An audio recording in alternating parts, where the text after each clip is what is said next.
vamos a meditar sobre el significado del libro del Apocalipsis.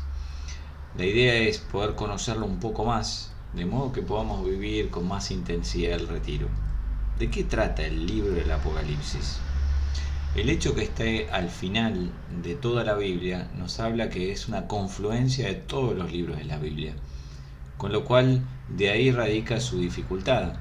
Nos cuesta comprenderlo porque de algún modo tenemos que conocer la historia entera de la Biblia.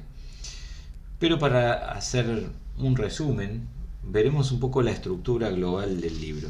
En primer lugar, una introducción en el capítulo 1 que nos dice que es una revelación de Jesucristo, de lo que tiene que suceder pronto y que se le hace a su servidor Juan. Estamos hablando del capítulo 1, del 1 al 3.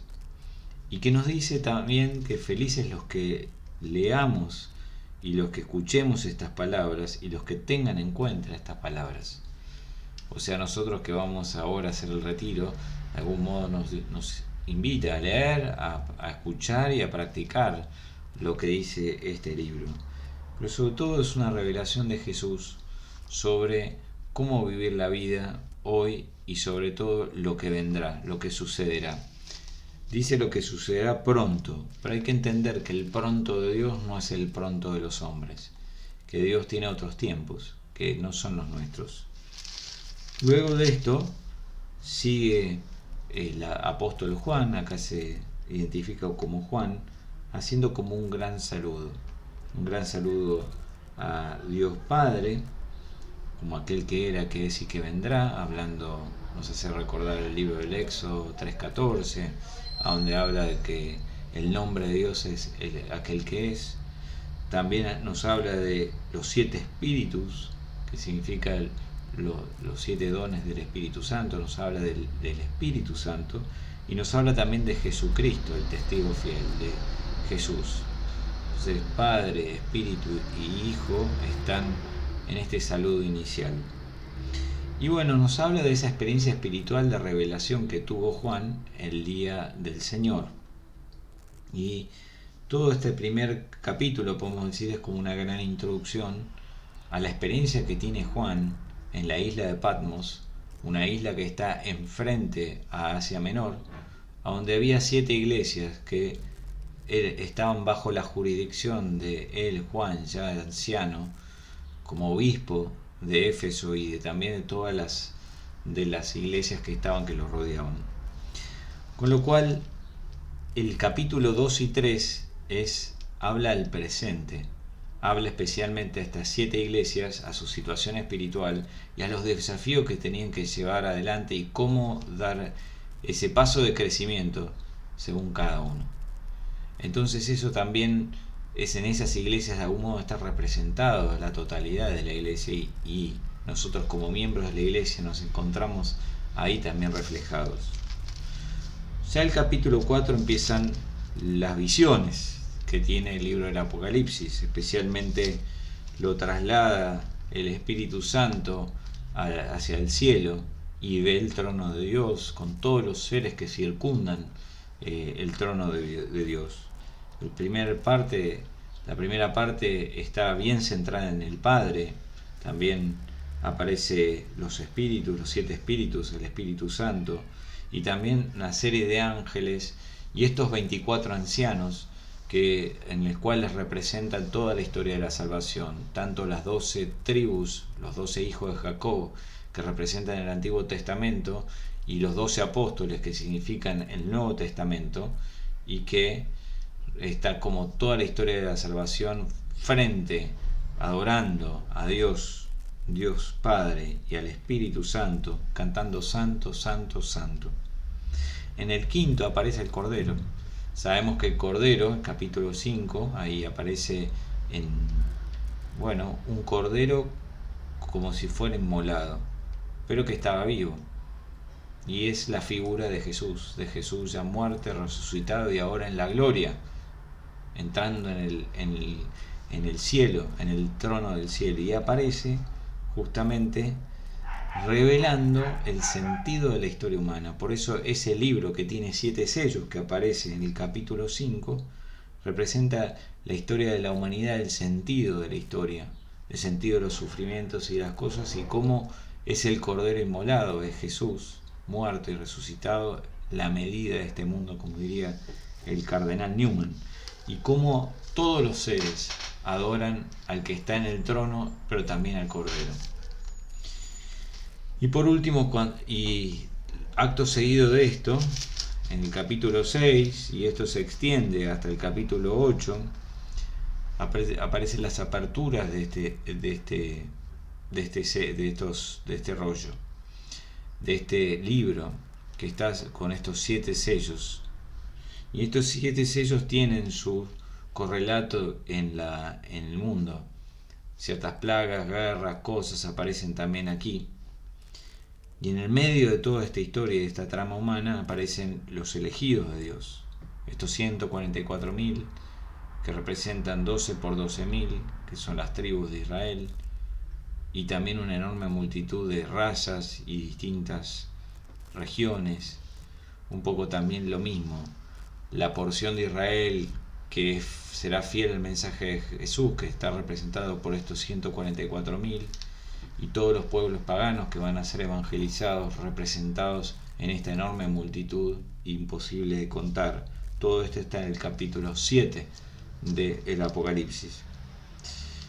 Luego de esto hay otros 7 manifestaciones, que son estas 7 que aparecen representados en este caso por los sellos, ahora la segunda aparecen las trompetas y luego las copas. Son en el fondo lo mismo, cuenta la trama entre la lucha entre el bien y el mal que se da en la historia, y cómo entre este encuentro del bien y el mal hay muchos signos, contradicciones, guerras, pestes y cosas que ocurren. También a los elegidos de Dios, que muchos son mártires, muchos perseguidos. Y en el medio de toda esta lucha, el capítulo 12 aparece como una visión celestial de esta lucha, como una dimensión más espiritual de esta lucha, que aparece el dragón luchando con una mujer. El dragón que representa a la antigua serpiente, Satanás o el diablo, todo en el capítulo 12. Y esta imagen de esta mujer, que representa por un lado, la primera parte está clarísimo que es la madre de Jesús, como dice acá, el capítulo 12, el versículo 1 y en adelante, habla de una mujer embarazada, gritada de dolor porque va a dar a luz, y después te dice bien quién era esta mujer. La mujer tuvo un varón que debía regir a todas las naciones con un cetro de hierro.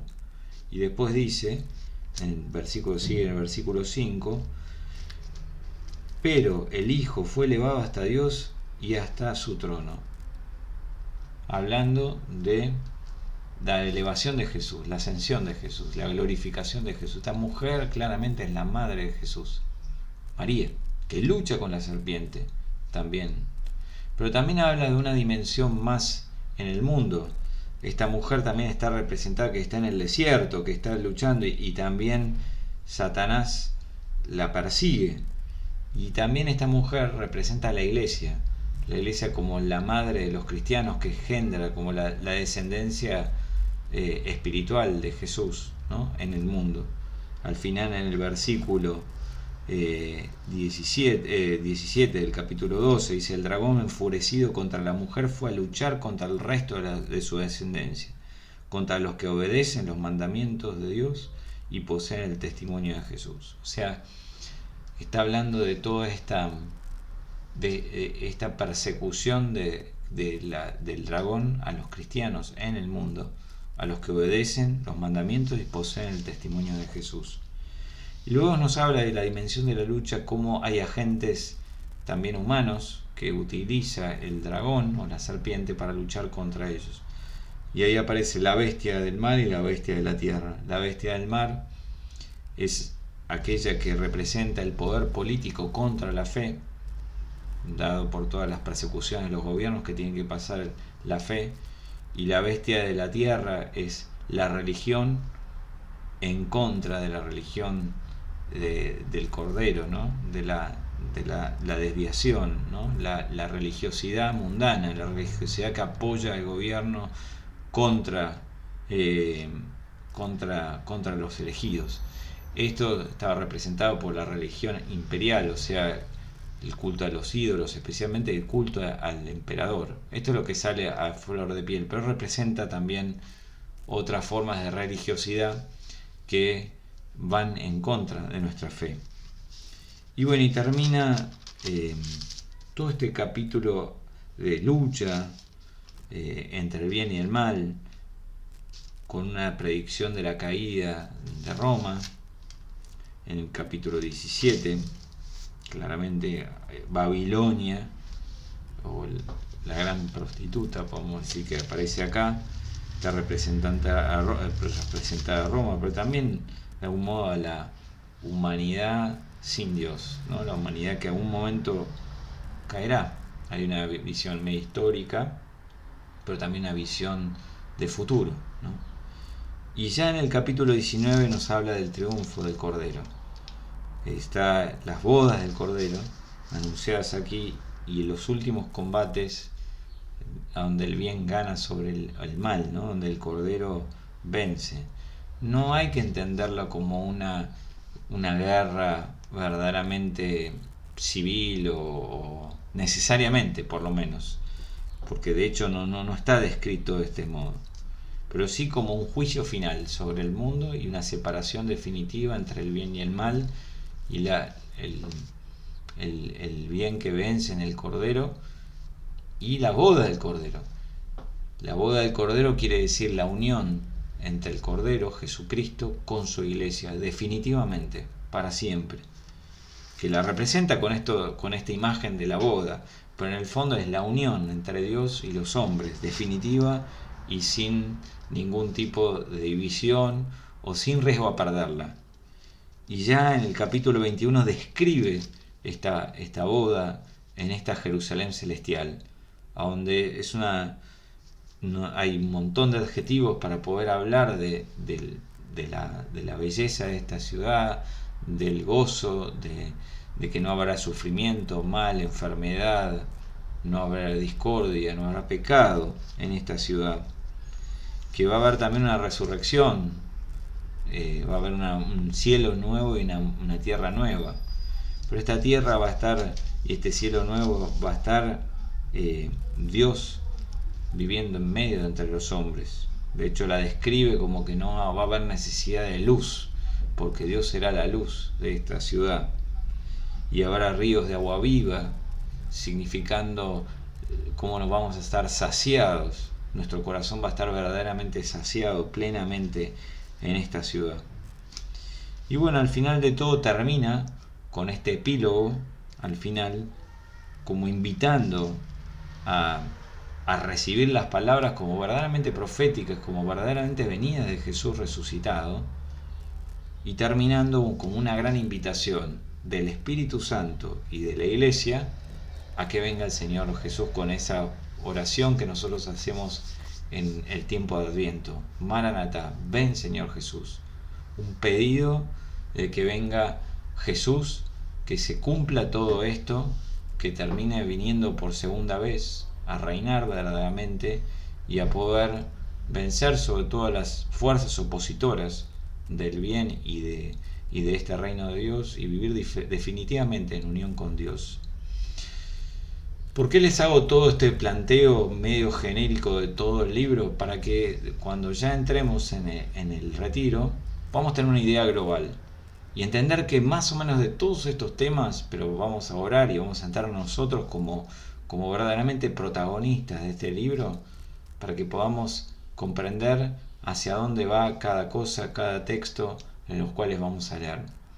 Bueno, los invito con mucha fuerza a prepararse del retiro, a generar expectativa, porque el libro del Apocalipsis es un libro que hay que esperar mucho. Es un gran libro y un libro que tiene mucho para decirnos.